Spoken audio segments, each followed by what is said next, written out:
1절로 6절 말씀. 사사들이 치려하던 때에 그 땅에 흉년이 드니라. 유다 베들레헴의 한 사람이 그의 아내와 두 아들을 데리고 모압 지방에 가서 거류하였는데 그 사람의 이름은 엘리멜렉이요 그의 아내의 이름은 나음이요 그의 두 아들의 이름은 말론과 기련이니 유다 베들레헴 에브라 사람들이 들어와 그들이 모압 지방에 들어가서 거기 살더니 나오미의 남편 엘리멜렉이 죽고 나오미와 그의 두 아들이 남았으며 그들은 모압 여자 중에서 그들의 아내를 맞이하였는데 하나의 이름은 오르바요 하나의 이름은 루시더라. 그들이 거기에 거주한 지 10년쯤에 말론과 기론 두 사람이 다 죽고 그 여인은 두 아들과 남편의 뒤에 남았더라. 아멘. 거룩하신 하나님 아버지, 성령님께서 친히 이 귀한 진리를 깨닫게 하여 주시고 전하는 자나 듣는 자가 함께 이 귀한 말씀의 진리를 따라서 삶의 힘을 얻을 수 있도록 주님께서 축복하여 주시옵소서. 감사드리며 예수님의 이름으로 기도드리옵나이다. 아멘. 룻기를 공부하기 전에 제일 먼저 생각해야 될 것은 사사기를 생각해야 돼요. 룻기의 배경은 바로 사사시대다 이렇게 말할 수가 있습니다. 사사시대라는 사사기의 히브리어 뜻은 샤바트라는 뜻인데 판결하다라는 뜻이 판결. 법정적으로 판결하다.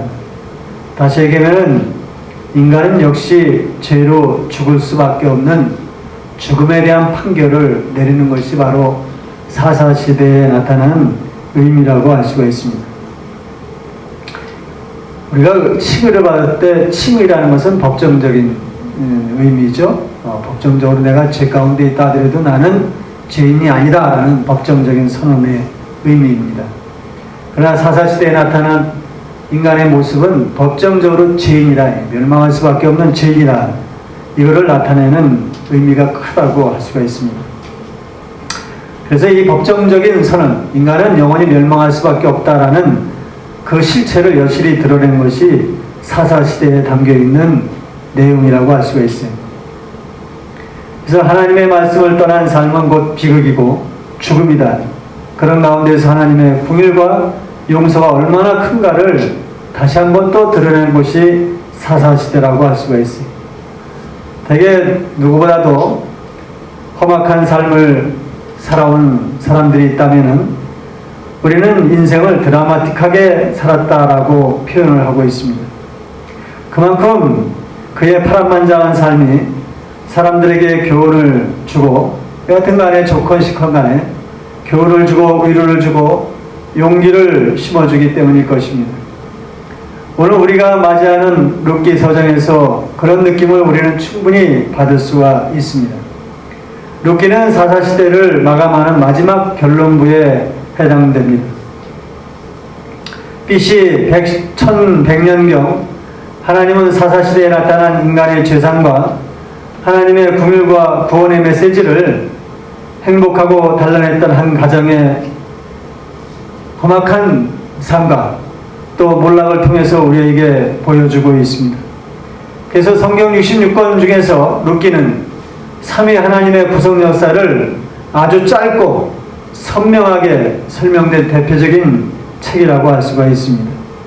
룻기는 겨우 4장에 불과하지만 타락한 인간의 속사를 드러냄으로써 불순종으로 인한 비참한 상황과 구원의 메시지가 한편의 드라마처럼 함축되어 펼쳐지고 있습니다. 오늘부터 몇 주간 룻기를 통해 우리 속에 있는 본질적인 죄와 또 참된 신앙의 방향이 무엇인지 이런 것들을 좀 살펴보는 시간을 갖겠습니다. 우선 룻기의 배경은 아까 뭐라 그랬어요? 사사시대라. 여호수아 시대 이후에 1400년에서 BC 1400년에서 1100년에 한 약 300년간의 시대를 사사시대라고 합니다. 그러나 이 사사시대는 모세와 여호수아 시대와는 분명한 차이를 보이고 있습니다. 이 모세와 여호수아 시대에는 하나님의 주권과 통치를 아주 분명하게 드러내며 하나님의 간섭이 강렬하게 나타나는 시대라고 할 수가 있어요. 그러나 하나님께서는 이 사사시대에 들어서, 즉 가나안 땅에 정착한 할 단계에 와서는 갑자기 하나님께서는 자신의 주권적 통치를 약화시키거나 또는 유보적인 입장을 보이는 것이 특징입니다. 왜 그랬을까요? 여러분, 사사시대는 하나님이 인간을 향한 자신의 간섭을 잠시 거둠으로써 그들의 불순종이 어떻게 드러나는지를 우리들에게 보여주기 위한 하나님의 의도된 시대라고 할 수가 있습니다. 이것을 성경에서는 사사기 21장 35절에 잘 설명하고 있습니다. 그때 이스라엘이 왕이 없으므로 사람이 각각 그 소견에 옳은 대로 행하였더라. 왕이 없으므로 지멋대로 생활했다라는 거예요. 신정 통치가 있는 곳에 정작 있어야 될 하나님이 안 계시다는 것입니다. 물론 이 모든 일들은 인간의 타락한 근성과 하나님의 존재의 필요성을 백성들에게 일깨워서 한 단계 더 업그레이드되게, 하나님을 더 점진적으로 업그레이드되게 알 수 있도록 하려는 하나님의 자비의 방편으로 우리는 이해할 수가 있습니다. 마치 어린아이를 혼자 두고 몰래 자리를 비운 부모님의 모습처럼 뭔가 어린아이에게 자립심을 키우기 위한 이 부모의 심정이라고 할 수가 있는 것이죠. 히브리서 12장 6절에 주께서 그 사랑하시는 자를 징계하시고 그가 받아들이시는 아들마다 책찍질하심이라 하였으니 너희가 참으면 징계를 받기 위함이라. 하나님이 아들과 같이 너희를 대우하시나니 어찌 아버지가 징계하지 않는 아들이 있으리요. 이렇게 히브리서 기자는 말하고 있습니다. 그래서 하나님은 룻기 드라마의 이런 결말을 대변할 등장인물로 엘리멜렉을 등장시키고 있는 것입니다. 여러분, 구약시대의 특징 중 하나는 인물에 대한 이름 뜻을 잘 숙지해야 한다는 거예요. 해당 인물의 이름은 곧 하나님이 그 사람을 통해서 어떻게 자신의 뜻을 펼쳐나갈지를 가름하기 때문입니다. 엘리멜렉의 이름은 하나님은 왕이시다 라는 뜻이에요. 엘리멜렉, 엘이라는 것은 하나님이고 멜렉은 왕이라는 뜻이에요. 그래서 하나님은 왕이시다. 하나님만이 백성들을 통치하는 진정한 왕이심을 이 엘리멜렉의 이름을 통해서 의미 전달하고 있는 것이죠. 그런데 그는 그의 이름에 걸맞는 삶을 이끌어가지 못했다는 것이 문제입니다. 당시 백성들은 자신들의 조상들이 섬기던 하나님을 섬기기보다는 가나안 백성들처럼 눈에 보이는 왕을 찾고 그들의 문화에 빠져 사는 것이 만연되어 있었습니다. 결국 하나님은 자신의 주권적 권고하심을 거둠으로 가나안 땅엔 극심한 흉년이 들고 말았습니다. 그러나 백성들은 그것이 불순종의 결과라는 사실을 알지 못하고 하나님께 굴복하고 회개하기보다는 오히려 가나안 땅을 벗어나 이방 땅으로 자리를 옮겨 자신의 삶의 방편을 찾으려고 했었습니다. 결국 그들은 그곳 이방 땅에서 많은 고난을 겪게 되고 또는 몰락의 길을 걷게 된 것입니다. 그들을 대표하는 인물이 바로 엘리멜렉이고 그의 죽음은 곧 하나님을 불순종한 결말이 무엇인지를 우리들에게 보여주고 있는 것이. 여러분, 이것은 엘리멜렉 개인의 문제만을 말한 것이 아닙니다.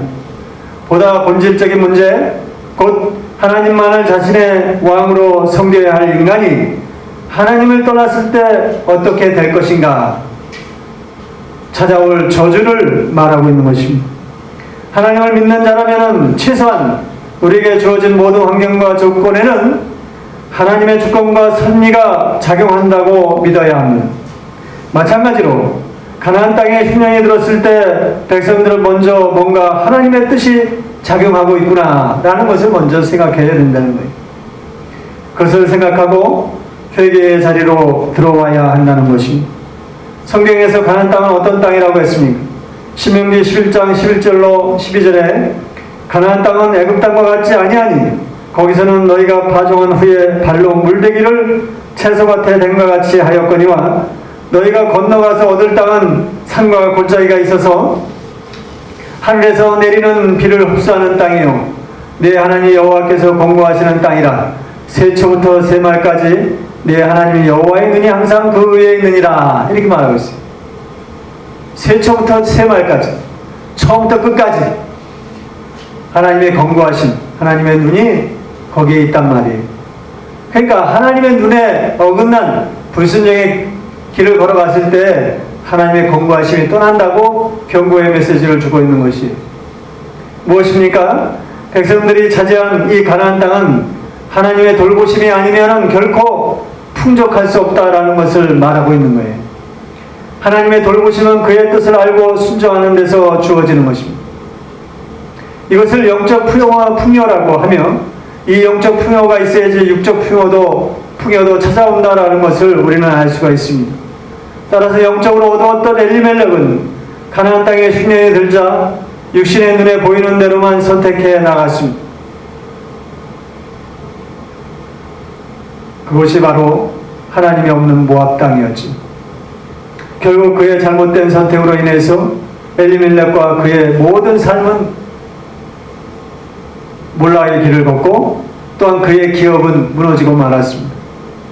엘리멜렉은 가나안 땅에 흉년이 들었다 해도 결코 그것을 벗어나지 말았어야 했습니다.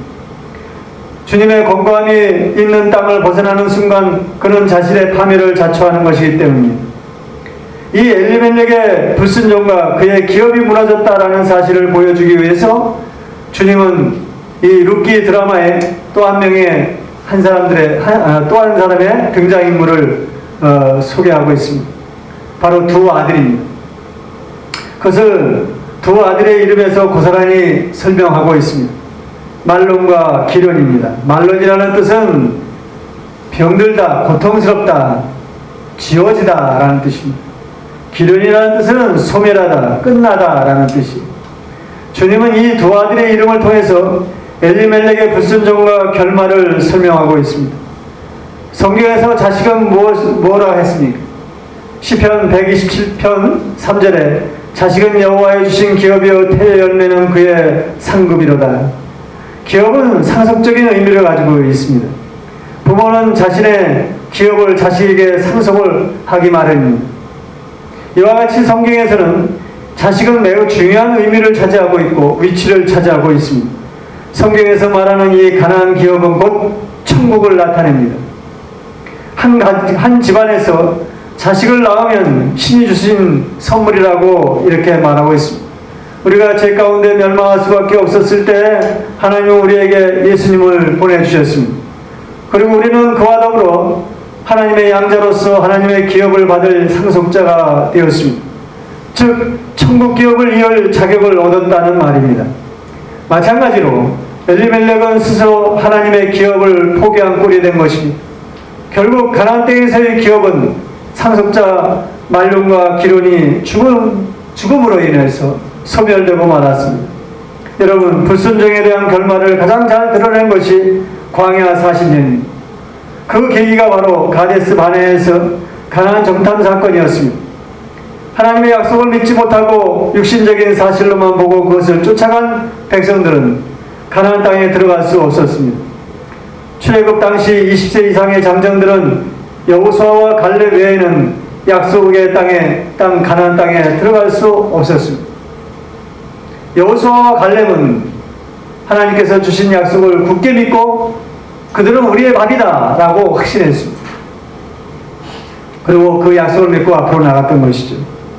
이렇듯 인간은 이 육신적인 환경에 얽매여 세상적인 환경에 얽매여 하나님을 쉽게 배반할 수 있다는 사실을 엘리멜렉으로 하여금 우리에게 교훈으로 남겨주고 있습니다. 하지만 인간은 하나님을 배반할 수 있겠지만 하나님은 신실하시고 끝까지 인내하시고 그의 언약, 이 약속을 변치 않으십니다.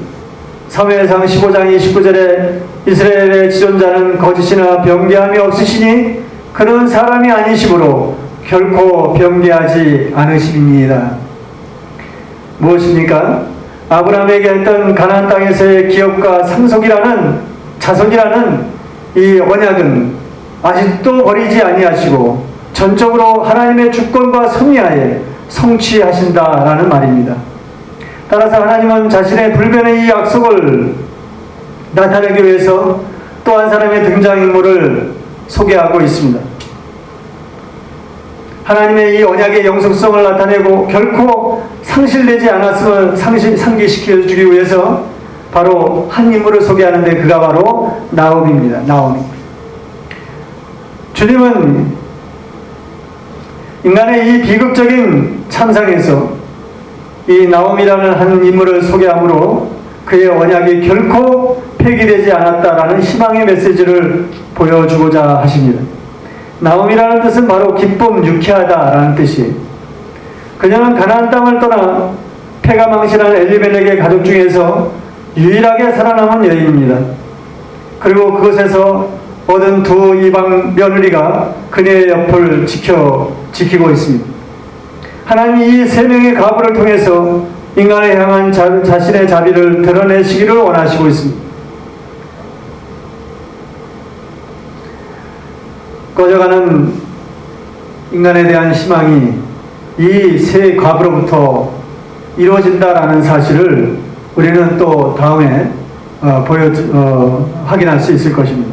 어떻게 하면 남자가 없는 이 세 명의 과부를 통해서 기업과 자손의 이 언약이 성취될 수 있을 것인가? 다음 시간에 우리가 이것을 또 알아갈 수 있는 귀한 시간 되시기 바랍니다.